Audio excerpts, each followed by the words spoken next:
Aleluia. Louvado seja Deus. Amém, irmãos? Glória a Deus. Cumprimento a igreja com a paz do Senhor. Amém. Abra sua Bíblia comigo. Primeiro livro de 1 Samuel, no capítulo 10. Glória a Deus. Livro de 1 Samuel, capítulo 10. Louvado e engrandecido seja o nome do Senhor Jesus. Glória a Deus. 1 Samuel, no capítulo 10.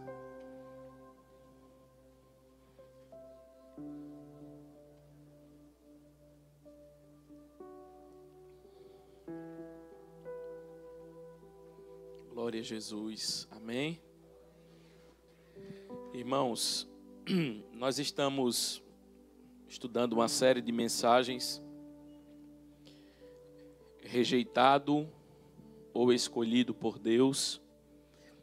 E eu gostaria de mostrar, à luz da palavra de Deus, acerca de algumas coisas que nós podemos aprender aqui nesta manhã. Nós estávamos estudando sobre o profeta Samuel e agora nós estamos entrando na vida de Saul. E eu gostaria que você me ajudasse aí a encontrar o texto. Já falei o texto. 1 Samuel no capítulo 10. Glória a Deus. Nós vamos ler a palavra do Senhor. Versículo 1 do 1 Samuel 10. Então tomou Samuel um frasco de azeite e derramou sobre a cabeça e o beijou e disse: porventura te ungiu o Senhor? Porventura não te ungiu o Senhor por capitão sobre a sua herança? Glória a Deus. Aí você vai pular para o versículo...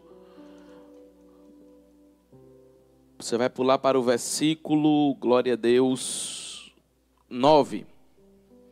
E sucedeu, pois, que virando ele as costas para partir de Samuel, Deus lhe mudou o coração em outro. E todos aqueles sinais aconteceram naquele mesmo dia. E chegando-se eles ao outeiro, eis que um grupo de profetas lhe saía ao encontro. E o Espírito de Deus se apoderou dele e profetizou no meio deles. Feche seus olhos. Pai, aqui está a tua palavra.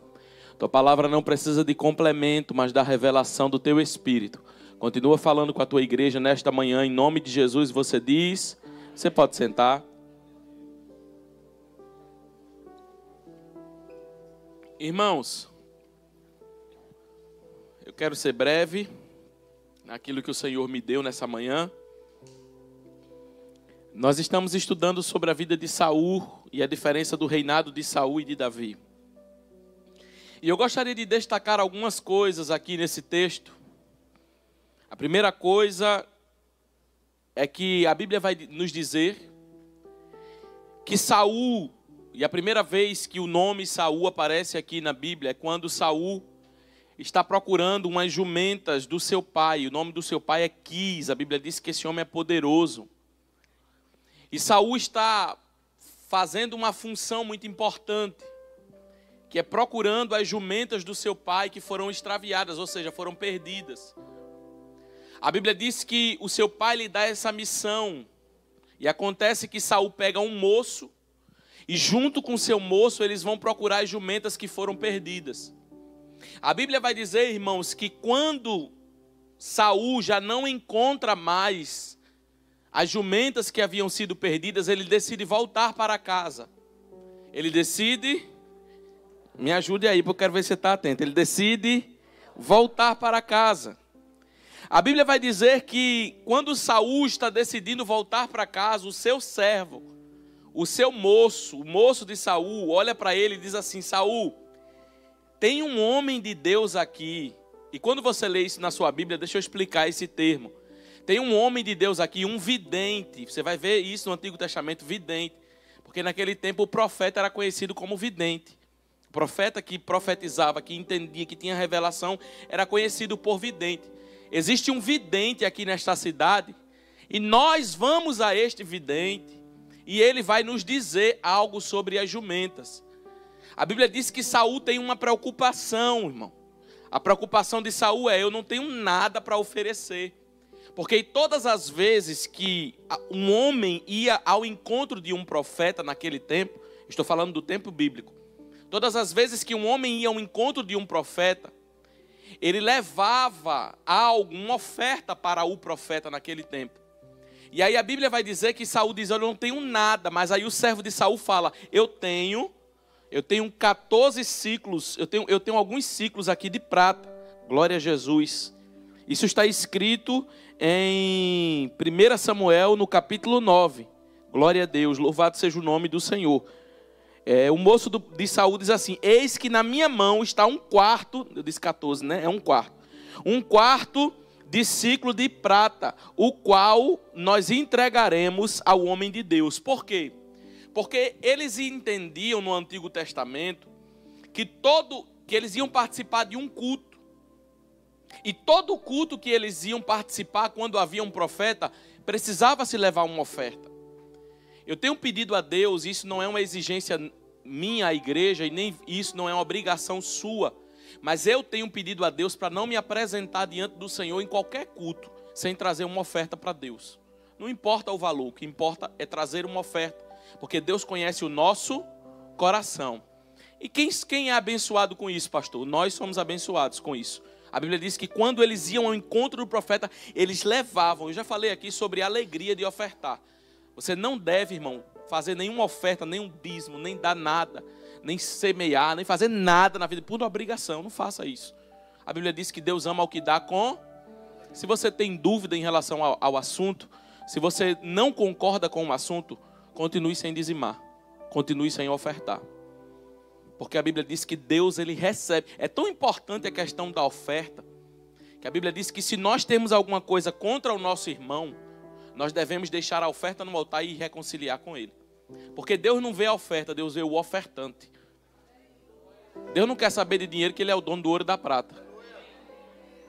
Deixa eu falar uma coisa para você nessa manhã. O Senhor, ele se agrada quando nós temos um coração generoso. Deixa eu dizer algo para você. A Bíblia vai dizer que eles vão ao encontro do profeta e agora eles têm algo para entregar ao profeta. E quando eles chegam, a Bíblia diz que quando Saul chega, eu acho interessante, eu estou no capítulo 9, quando Saul ele chega, ele olha para Samuel, não sabendo que Samuel era o profeta, e ele diz assim: mostra-me por favor onde está o vidente, onde está o profeta desta cidade. Aí a Bíblia vai dizer que Samuel responde e disse: eu sou esse profeta.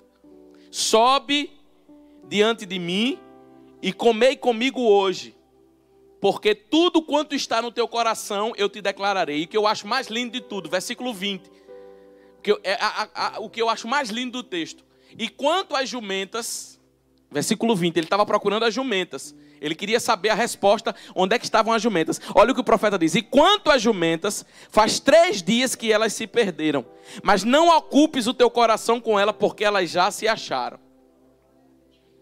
Ou seja, eles foram atrás da resposta das jumentas. E Samuel está dizendo: fica comigo, sobe comigo, nós vamos sacrificar. Mas eu estou com uma preocupação muito forte no meu coração. Quanto a essas jumentas, você está preocupado? Fique preocupado não, que já se achou e já se resolveu. Eu quero dizer para você que enquanto nós estamos na presença do Senhor, aquilo que você está mais preocupado, você nem abriu a boca ainda, mas Deus já conhece, Deus já sabe. O profeta está dizendo: você não está preocupado com a jumenta, você não está preocupado que perdeu a jumenta, fique preocupado, fica só comigo, desfruta da minha presença, da presença de Deus na minha vida, porque as jumentas já foram achadas. Enquanto você está preocupado com o que vai resolver amanhã, Deus está dizendo: fica só na minha presença, porque o que você está preocupado já está garantido e já está resolvido amanhã. A Bíblia diz que Saul mostra uma grande habilidade.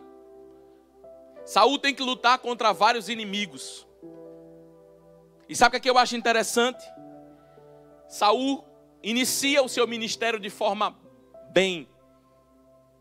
A Bíblia diz que o problema na vida de Saul não está no início do seu ministério. Sabe o que eu acho interessante?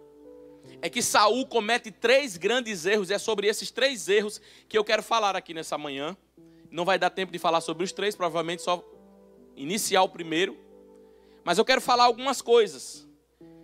Pastor, quais foram os 3 erros de Saul? Em primeiro lugar, Saul tentou oferecer sacrifício no lugar do sacerdote. Isso é algo grave diante de Deus. Segundo lugar, Saul desobedeceu a voz de Deus quando desprezou a ordem de Deus em matar todos os amalequitas, deixando Agag vivo. Em terceiro lugar, Saul confirmou a terrível condição que vivia quando procurou uma feiticeira em Endor para ver o espírito do profeta Samuel. Capítulo 10, a Bíblia inicia dizendo que Saul é ungido. Foi o texto que nós lemos aqui. E uma das coisas que eu quero destacar aqui, porque os israelitas, eles pedem um rei. Os israelitas, eles vão à frente de Deus. Talvez Deus não tinha aquele rei, porque Samuel ainda estava governando. Mas os israelitas pedem um rei a Deus. E Deus concede esse rei. E sabe o que eu acho interessante? Muita gente prega de forma errônea acerca disso, dizendo assim, olha, o povo pediu, Deus deu Saul, e quando Saul saiu, aí Deus deu segundo o coração. Não. A Bíblia diz que quando Saul assume o reinado, a Bíblia diz que a primeira coisa que acontece é Deus muda o coração de Saul. Ou seja, quando Saul assume o reinado, Saul já não era mais aquele Saul que estava procurando as jumentas. Primeiro, qual é a diferença, pastor, de Davi para Saul? Saul lidar com jumentas, Davi lidar com ovelhas. E quem lidar com jumenta tem que aprender a lidar com ovelha. Quem lidar com ovelha já sabe lidar com ovelha e vai ser mais fácil. Ou seja, um Deus prepara antes e outro tem que se preparar enquanto está fazendo. Pastor, e Deus escolhe quem cuida de jumento e Deus escolhe quem cuida de ovelha? Sim, Deus escolhe. Agora o importante é que nós mantenhamos o nosso coração nele. Escute isso, quando Deus levanta Saul, a Bíblia diz que Deus muda o coração de Saul. Para que ninguém diga que Deus tem prediletismo. Para que ninguém diga que Deus, não, porque Deus gostou de Davi e Deus não gostou de Saul. Não, irmão, não há predileção no reino de Deus. A Bíblia diz que Deus enviou seu Filho unigênito para que todo aquele que nele crê. Então Deus não escolhe um e diz que o outro não vai. Não, nós não cremos na predestinação fatalista. Nós não cremos na predestinação de Deus no sentido que Deus escolheu você e escolheu o outro para ir para o inferno. Não, existe um livre-arbítrio, existe uma escolha. Deus sabe quem vai, Deus sabe quem não vai. Agora, Deus não escolhe pessoas. Quando Saul assume o reinado, Deus muda o coração de Saul e acredita que Saul vai ser o rei de Israel conforme a vontade dele. Sabe o que eu acho interessante? Deus mudou o coração de Saul e o Espírito de Deus se apoderou de Saul a ponto de que Saul começou a profetizar no meio dos profetas. Deixa eu dizer uma coisa para você, Saul não era profeta. Mas quando o Espírito de Deus se apossou de Saul, ele começa a profetizar. Existem coisas na nossa vida que só vão acontecer quando o Espírito de Deus se apossar de nós. Quando nós formos cheios do Espírito Santo de Deus. Sabe o que eu acho interessante? É que a Bíblia vai dizer que Saul começa a profetizar. Mas o que eu acho mais interessante é que no capítulo 11, na sua guerra contra os amonitas, no versículo 6 a Bíblia diz que o Espírito de Deus se apossa de Saul. Capítulo 10, Saul é ungido. Capítulo 10 ele profetiza. Capítulo 11, o Espírito de Deus ainda se apossa sobre ele. Capítulo 12, o profeta Samuel tem uma palavra. E a palavra que o profeta Samuel dá é a importância de dar continuidade àquilo que foi começado. Por quê? Irmão, olha o cenário. Saul é o novo rei de Israel. E tudo que é novo chama atenção. Tudo que é novo tem novidade, as pessoas estão atentas, estão olhando. E a Bíblia diz que as pessoas olhavam para Saul e não viam só um rei, mas viam também um profeta. Imagina isso na congregação, como eles comentavam. Imagina isso como era o comentário. Olha, Saul, esse novo rei que se levantou aí, é um homem de Deus, é um profeta de Deus. Ele profetizou junto com os profetas. E antes da guerra dos amonitas, o Espírito de Deus se apossou dele. Saul deixa que Deus o domine, deixa que Deus governe a vida dele. Sabe o que eu acho interessante? No capítulo 12, o profeta Samuel tem uma palavra. Eu tenho uma palavra de Deus. E aí muita gente podia imaginar dizendo assim, qual é a palavra que Samuel vai dizer? Ah, eu já sei o que Samuel vai profetizar. Ele vai dizer assim, Saul, parabéns. Muito bem. Por quê? Porque você agora está profetizando. Saul, parabéns. Por quê? Porque agora você é um vaso. Deus usa você, Deus usa a sua boca. Mas sabe qual é a palavra de Samuel? Tenham cuidado em fazer tudo aquilo que o Senhor ordenou e não desviar o coração de vocês. Por quê? Porque toda pessoa que é cheia hoje é alvo do inimigo para morrer amanhã. Entenda que quando nós estamos vendo alguém crescendo na fé, lendo a Bíblia, buscando a Deus, sabe o que a gente faz um com o outro? Parabéns, você agora está lendo a Bíblia, parabéns, você agora está jejuando, parabéns. O profeta faz justamente o contrário, não é parabéns não, tome cuidado. Porque agora que você está fazendo o que Deus quer, agora que você está profetizando, agora você é alvo. Para você ser frio lá na frente. Para que o Espírito de Deus não se apodere mais de você. Deixa eu falar uma coisa para você. Existem grandes apóstatas da fé hoje, que um dia estavam numa posição como a nossa aqui em cima do púlpito. Existem pessoas hoje desviadas da casa do Senhor, que um dia estavam aqui profetizando, e profetizando em nome do Senhor. Mas sabe o que é que faltou? Um profeta Samuel para dizer, tenham cuidado, conserva-te a ti mesmo, guarda o que tens para que ninguém tome a tua coroa. Irmãos, por mais que você esteja fazendo, por mais que você esteja na presença do Senhor, não é uma palavra que massageia o seu ego, que vai continuar mantendo você firme. É uma palavra de cuidado. Se você está com a candeia acesa, tenha muito cuidado para permanecer e fazer com que ela continue queimando. Porque a palavra de Deus é assim, ela nos alerta. Sabe o que é que eu acho interessante? A Bíblia vai dizer que Samuel diz assim, se temeres ao Senhor, servires ao Senhor, deres ouvidos à voz do Senhor, não fores rebelde, o Senhor será com você. O que é que Deus está falando aqui? Precisa haver uma continuidade. Porque nós somos muito tendenciosos a ter momentos de explosões na nossa vida.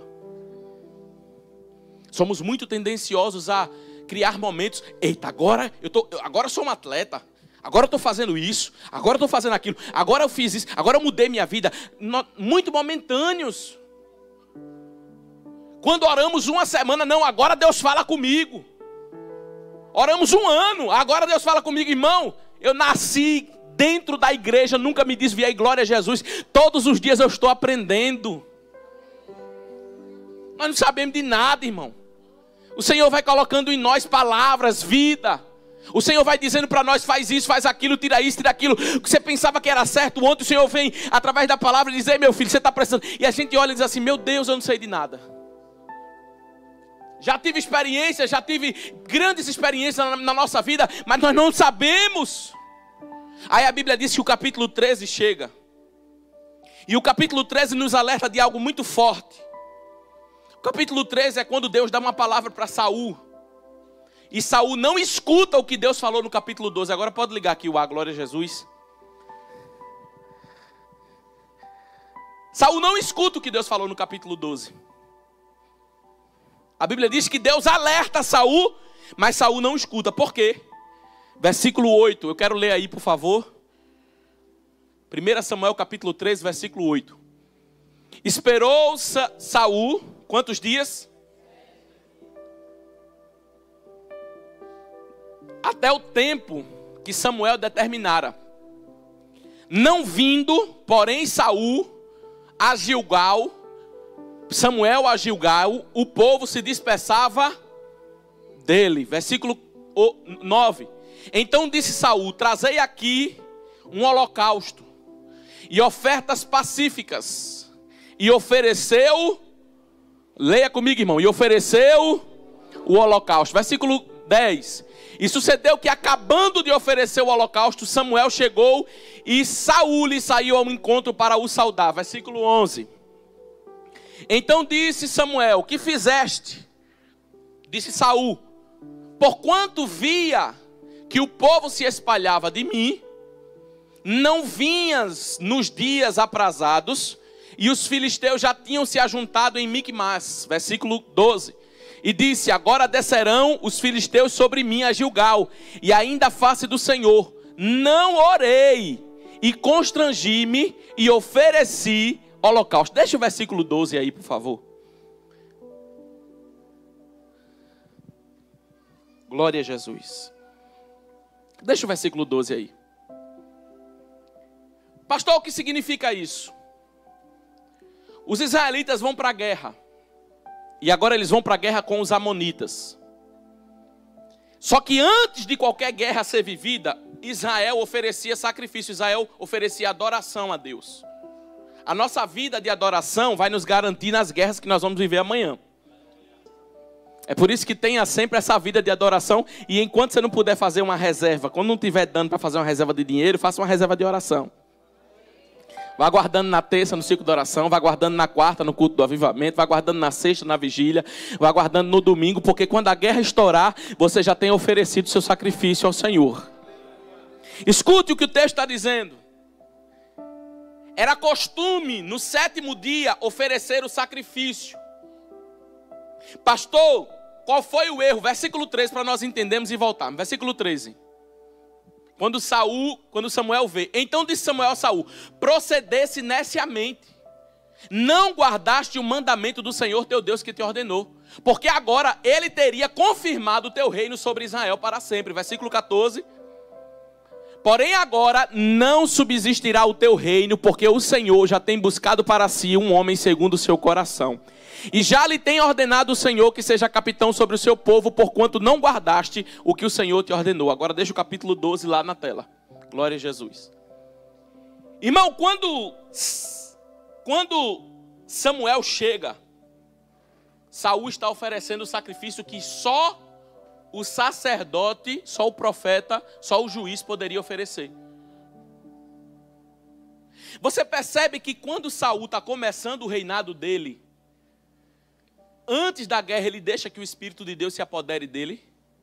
Mas você percebe que passou um ano do reinado dele e agora ele não está esperando mais o profeta chegar. Por quê? Porque Saul era rei, irmão. E às vezes quando nós estamos em uma posição elevada, seja na igreja, no nosso trabalho, na nossa vida, às vezes quando nós temos uma posição elevada, nós achamos que podemos fazer tudo. Lembra do rei Uzias? O rei Uzias, ele chegou diante do Senhor para oferecer incenso e sacrifício.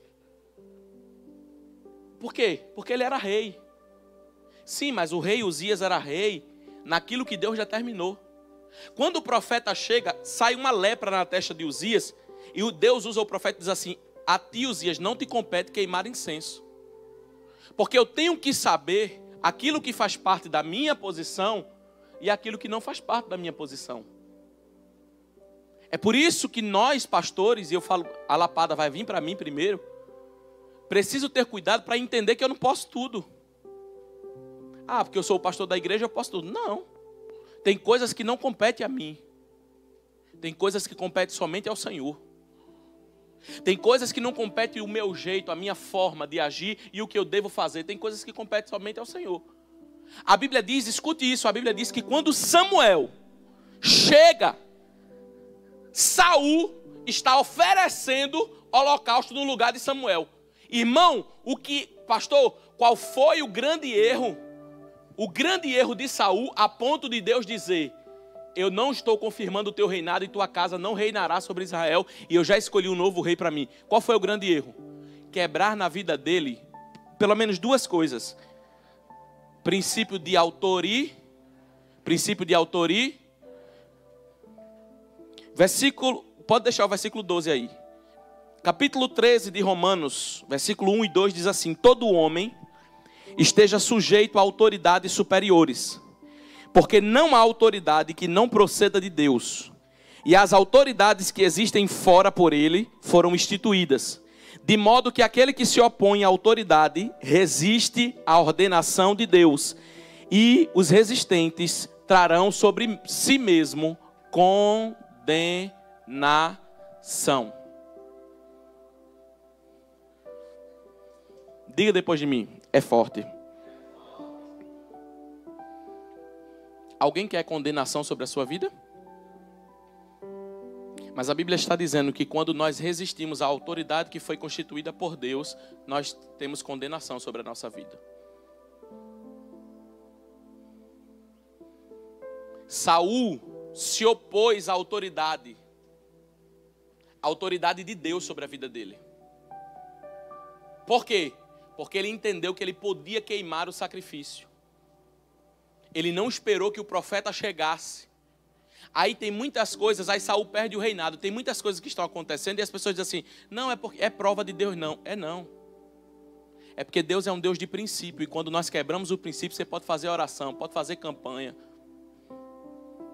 Pode fazer as chaves das 7 semanas. Pode fazer o que pode rodopiar. Se o princípio estiver quebrado, Deus não faz remendo, Ele faz tudo novo. Deixa eu falar uma coisa para você. A Bíblia diz que Ezequiel 28, 13 e 17. Satanás tentou usurpar a autoridade que era de Deus. Eu tenho muito cuidado na minha vida e sempre tive com a autoridade espiritual. Eu vou falar algo que eu nunca falei aqui no púlpito. Nunca falei o que eu vou falar aqui hoje, mas eu vou falar. Em 2017, no ano de 2017, muitos irmãos sabem aqui que eu vim da Igreja Batista El Shaddai, pastoreada pelo pastor Múcio Calheiros. E no ano de 2017, vou falar no português bem claro, porque o Espírito Santo me ordenou que eu fizesse isso, para que alguém que está escutando a mensagem, ou alguém que está aqui, tenha muito cuidado em relação a isso, para que nós possamos guardar a nossa casa de certas condenações. Porque eu quero a bênção de Deus sobre a minha vida e sobre a sua vida.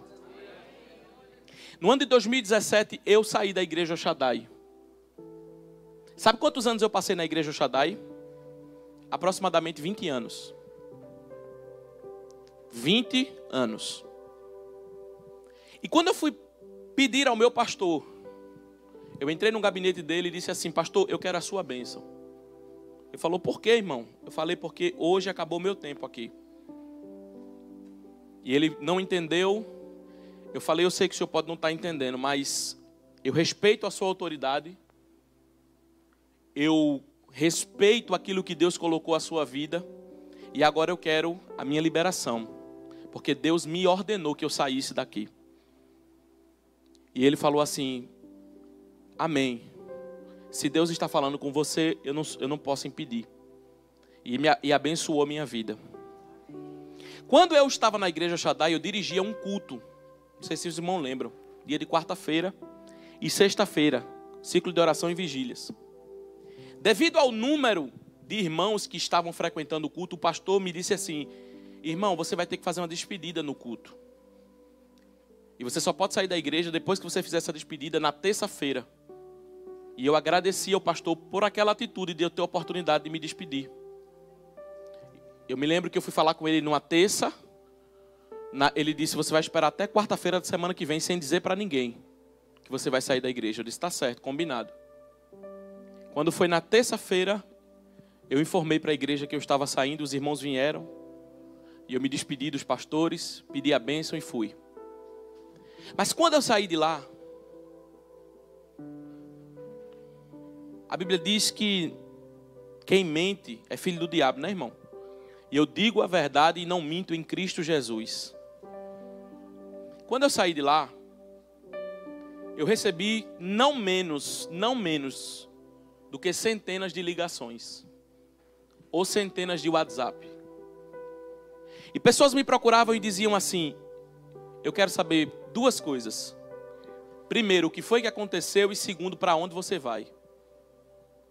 E das centenas de pessoas que me ligaram, eu não tenho nenhum peso de consciência e nem o diabo pode acusar nada contra a minha vida.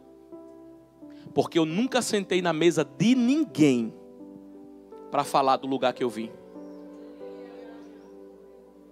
Eu desafio qualquer pessoa nesta cidade ou fora dela que chegue em cima desse púlpito ou até mim, na minha casa, ou ligue para mim e diga assim: você é mentiroso porque você dividiu uma igreja. Você é mentiroso porque você é mentiroso porque você me procurou e disse um bocado de coisa. Sabe por que eu não falei? Sabe por que eu não tenho nada para falar de lá? Porque eu entendo que toda autoridade é constituída por Deus. Eu entendo que Deus levanta líderes em qualquer lugar. Quando uma pessoa vem me procurar no gabinete e diz assim: estou saindo da igreja tal e estou vindo para cá, ninguém no gabinete escuta. Você está saindo, ele faz isso, ele faz aquilo outro, faça isso mesmo, porque ele é isso, ele é ruim, ele é bom, ele é tal. Ninguém aqui pode falar que eu fiz isso.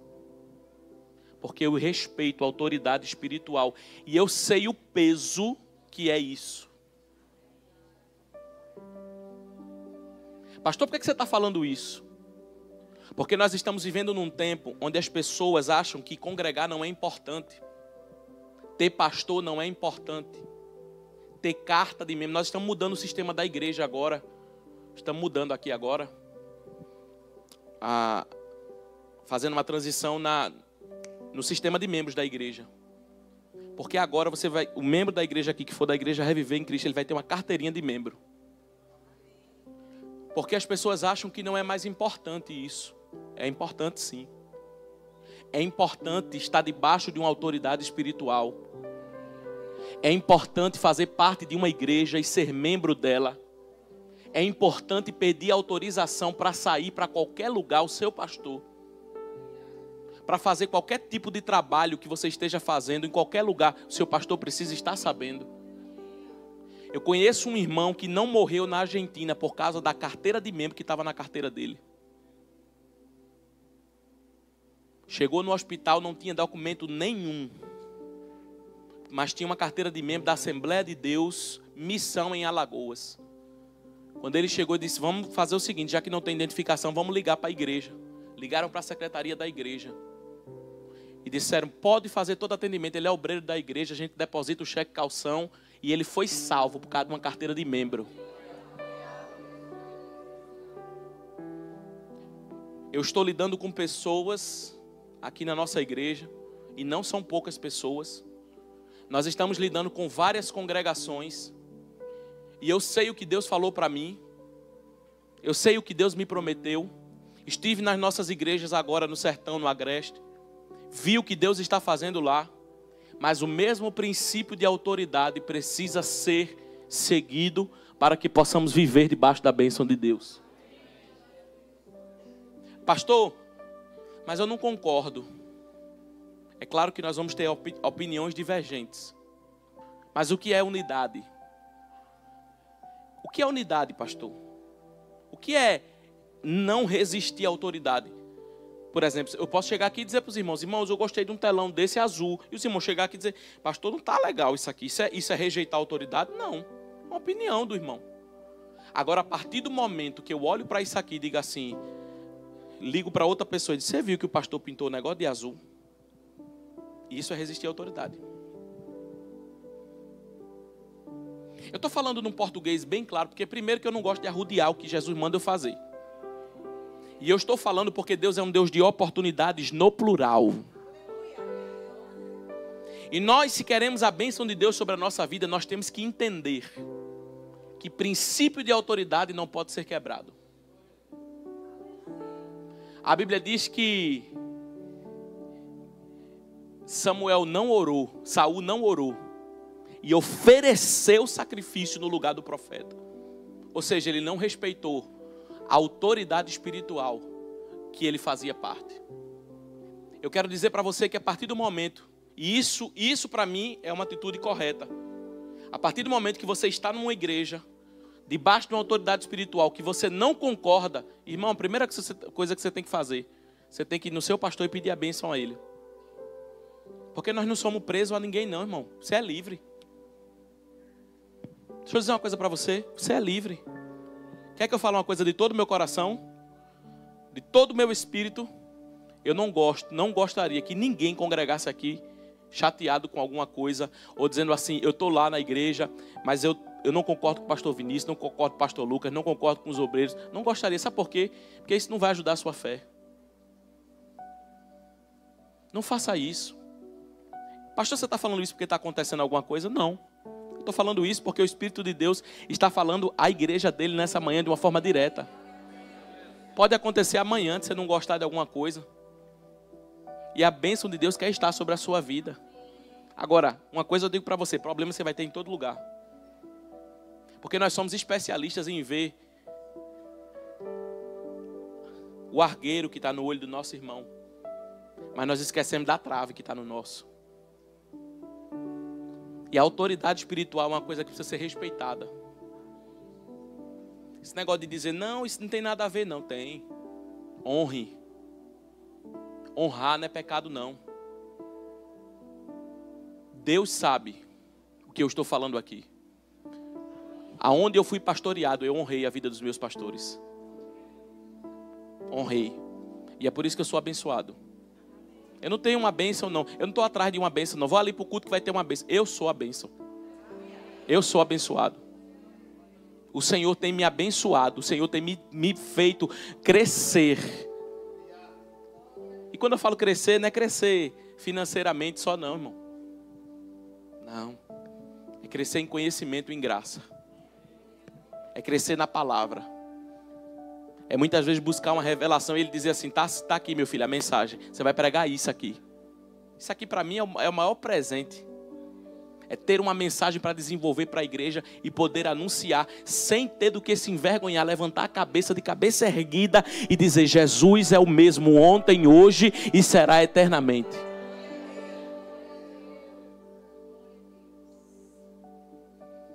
Sabe o que foi que Samuel fez? Sabe o que foi que Saul fez? Ele rejeitou a autoridade. Toda autoridade é constituída por Deus. O pastor está à frente da igreja. Existe uma mesa diretora aqui na igreja. Uma mesa diretora que está sabendo das decisões da igreja, que aprova as decisões da igreja, ou que reprova as decisões da igreja. Depois é trazido para o ministério. Que é o ministério, pastor? Diáconos. Pastor, o que é que os diáconos fazem? Você não vê, mas eles fazem. E faz muito. Teve um diácono ontem que estava doente em casa, mas teve que sair de casa doente, resfriado, para vir abrir a porta da igreja. Aí muitas vezes a gente chega na casa do Senhor, não é ninguém. É, irmão, é autoridade espiritual. E Deus levantou, e Deus constituiu. E nós precisamos nos sujeitar. Nós precisamos entender que a bênção de Deus está nessas mínimas coisas. Ah, por que na minha vida está dando tudo errado? Por que na minha vida aquele negócio está travado? Você está fazendo tudo que é certo, nem sem quebrar nenhum princípio do Senhor. A Bíblia está dizendo aqui que quando nós resistimos à condenação, e eu não quero condenação sobre a minha casa, irmão. Eu quero dormir a cabeça no meu travesseiro tranquilo, como eu sempre dormi, sem dizer assim, não devo nada para o inimigo. Irmão, o que nós... Olha, deixa eu falar uma coisa para você. A maior riqueza que você tem é o seu nome. O livro de Provérbios diz que o bom nome vale mais do que todas as riquezas. Sabe como é que as pessoas têm que lembrar de você, por onde você passar? Uma mulher de Deus. Um homem de Deus. Porque depois que perde o bom nome, irmão, acabou. Depois que o bom nome é quebrado, então o que você pode levar, o maior testemunho que você pode levar na sua vida é o nome de cristão que você tem. Não é pastor, diácono, presbítero, não é isso não. Líder, isso, não. É o seu nome em Cristo Jesus.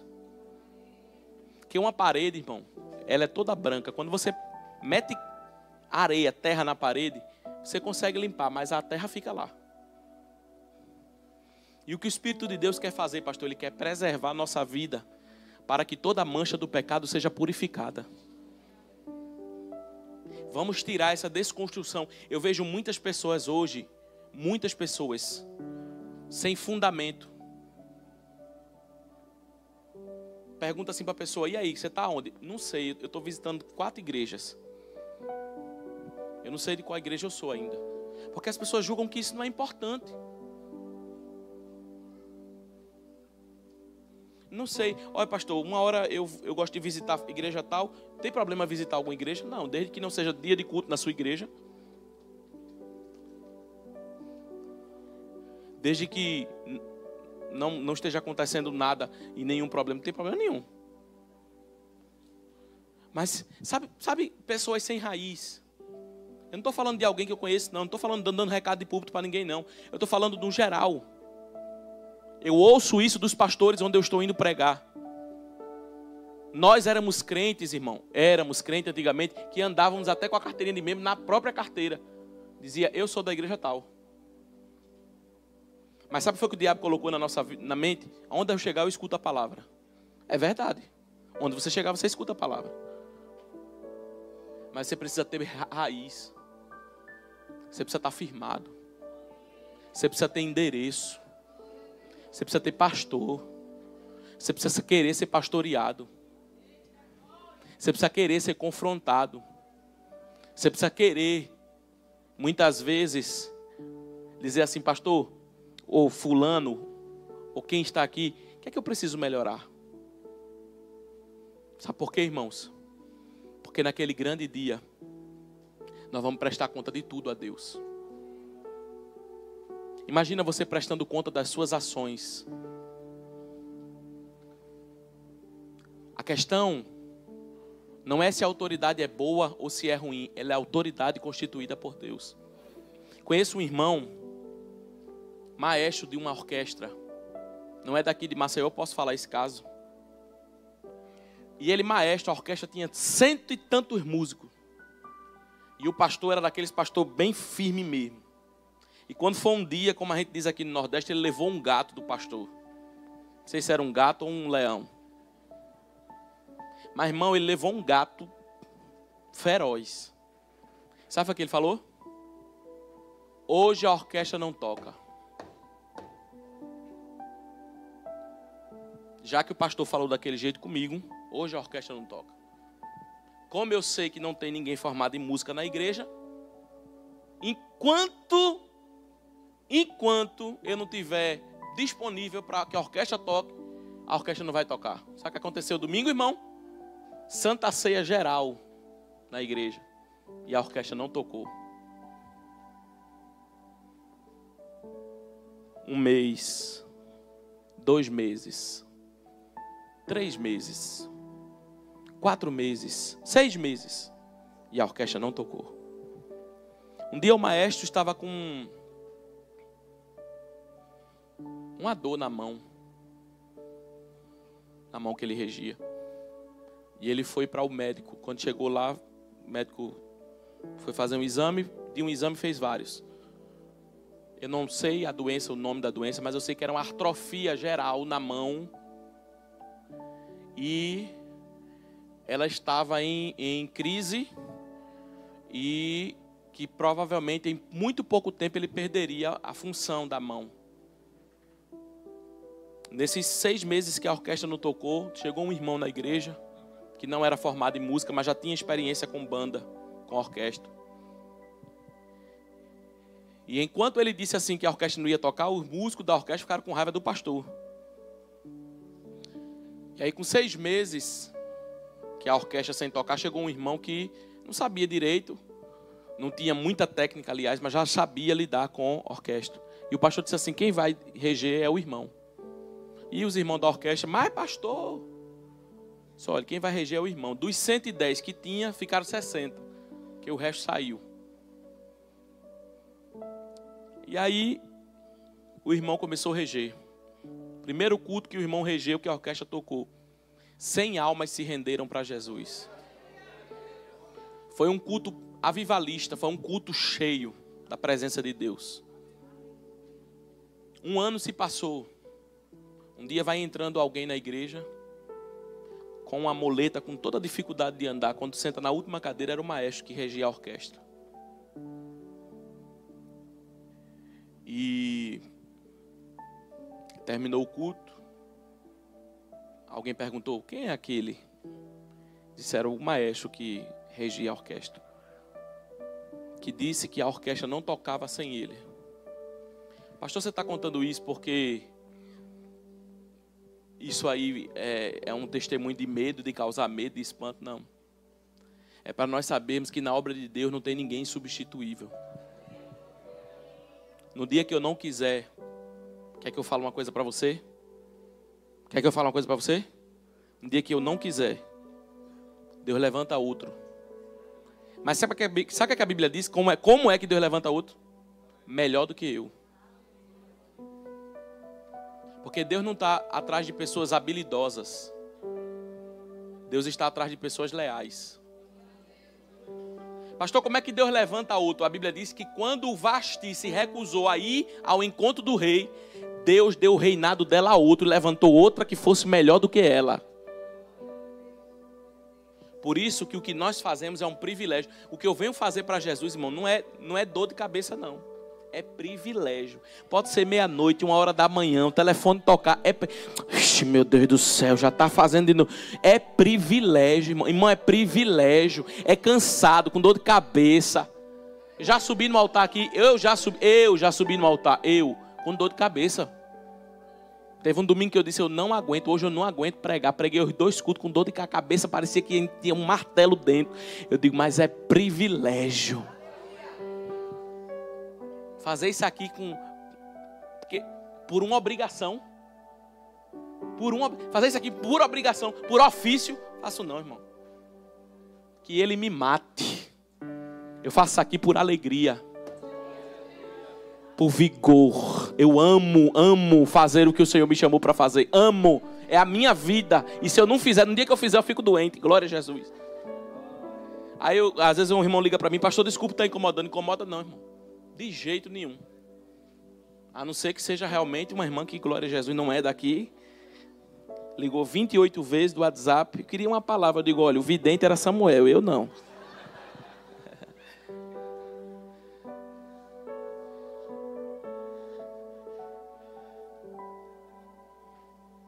A Bíblia diz que ele não se sujeitou àquela autoridade. A segunda coisa e última que eu vou concluir agora, ele relativizou a palavra. Porque ele achou que sacrificar era algo que podia ser feito por qualquer pessoa. E o que nós relativizamos é algo muito sério. Aquilo que Deus falou que é para ser santo, é para ser santo. E não pode se tornar impuro. Por que é que nós precisamos ter referência, pastor? Por que é que nós precisamos ter referência de homem e de mulher de Deus? Porque, irmão, isso aqui é igual a um local onde você recebe alimento. Você, mamãe, você, papai, quando dá alimento para o seu filho, quando ele chega na rua, que ele está com uma dor de barriga, a primeira coisa que você pergunta é o quê? Meu filho, você comeu aonde? Porque em casa não foi, que eu sei que eu faço aqui. E sabe qual é o problema de nós, às vezes, nós não, que vocês não fazem isso. Mas sabe qual é o problema de muitas pessoas, às vezes, estar sem referência? E o que é estar sem referência? Está em toda a igreja, está em todo culto, está em todo movimento. É porque todo tipo de comida vai sendo ingerida. E muitas vezes, sabe o que acontece? As dores de barriga vêm. E o pior que geralmente que quando a dor de barriga vem, quem trata geralmente é quem está na casa certa, glória a Jesus. Às vezes assim, mas eu não mandei você comer nesse restaurante, aí você foi comer. Porque nós estamos vendo de tudo, irmão. Irmão, são os últimos dias da igreja, não falta nada, mais nada para Jesus voltar. Tem igreja para tudo que é segmento, tudo que é segmento. E tem pessoas que se dizem evangélicas. Um dia o irmão mandou um vídeo para mim, disse, olha pastor, a tua ovelha onde está? Eu digo, Jesus, manda para mim não, irmão, glória a Jesus. Evangélica, pessoa que segue a Deus, indo atrás de charlatão, irmão. Indo atrás de homens que não têm referência, que não têm temor a Deus, para ouvir profetada. Para ouvir que vai quebrar a inveja na vida dele, para ouvir que tem que dar um pix. E eles dão um pix, lá eles fazem o pix. de R$91 para quebrar a maldição na vida dele. O preço de Jesus já foi pago na cruz do Calvário. Você nunca vai ver uma palavra de oferta aqui saindo desse altar dizendo, porque se você der, Deus vai quebrar. Não, a alegria nossa. Você dá se você quiser, se não quiser, não dê. Mas não tem nada que vai quebrar. Um dia eu liguei a televisão num homem de referência. Eu digo, esse aí já caiu há muito tempo. Um homem de referência disse, R$900 é o voto de hoje, vai ser salvo você e a sua casa. Eu disse, irmão, que evangelho é esse? O sacrifício de Jesus já foi feito na cruz. Ele já pagou o preço, nós não precisamos pagar nada. Quebrou de novo, glória a Jesus. Coitado do púlpito, é ele que apanha. Tem que colar, porque senão não prego de noite, glória a Deus. Um irmão, eu já contei aqui, vou encerrar agora. Cheguei num lugar, eu fiquei tão irmão, eu fiquei de branco, eu fiquei vermelho. Quer dizer, eu não sou branco não, né? Sou meio assim, glória a Jesus. Mas fiquei vermelho, o irmão disse, olha, eu estava hospedado no hotel, ia pregar numa cidade, o irmão disse, olha, quem vai pregar hoje é o profeta das revelações. Eu digo, sangue de Cristo. E eu vi o cartaz, ele fazendo o cartaz e botando no WhatsApp da igreja. Ele disse, olha, traga a chave, documento, CPF, RG, carteira de trabalho e coloque tudo naquela mesa da igreja. Eu falei, irmão, quem é que vai pregar hoje aí? Ele falou, você. Eu digo, eu?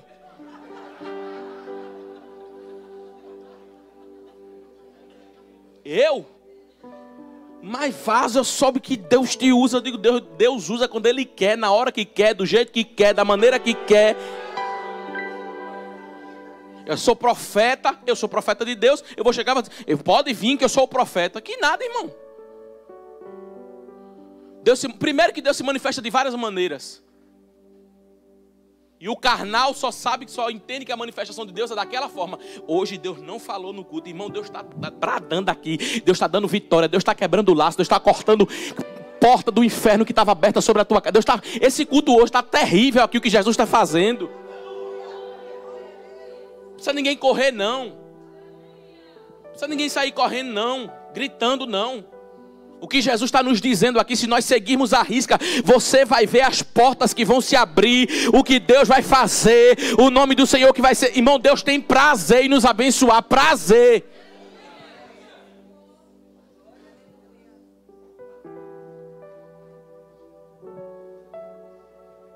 Aí disse, venha que o profeta vai orar. E eu fui. Digo, eu vou. Cheguei lá, estava a mesa de madeira em cima. Você lembra, minha filha, disso? Dela, Glória a Deus, lembra? A mesa de madeira, era tanto documento, tanta isso, tanto aquilo. Eu disse, quem veio atrás de Deus fazer algo hoje aqui? A igreja, amém.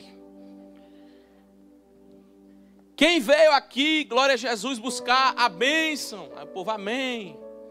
Esse aí é o profeta mesmo. Eu digo, Jesus vai dar uma chave para você hoje aqui. Aí o povo mesmo, tinha gente que levantou da cadeira. Eu disse, mas a chave é de fenda.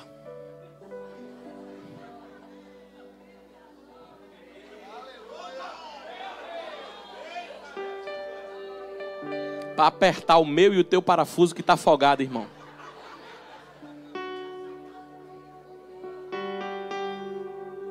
E o nome do Senhor vai ser glorificado. E preguei. Mas sabe de uma coisa?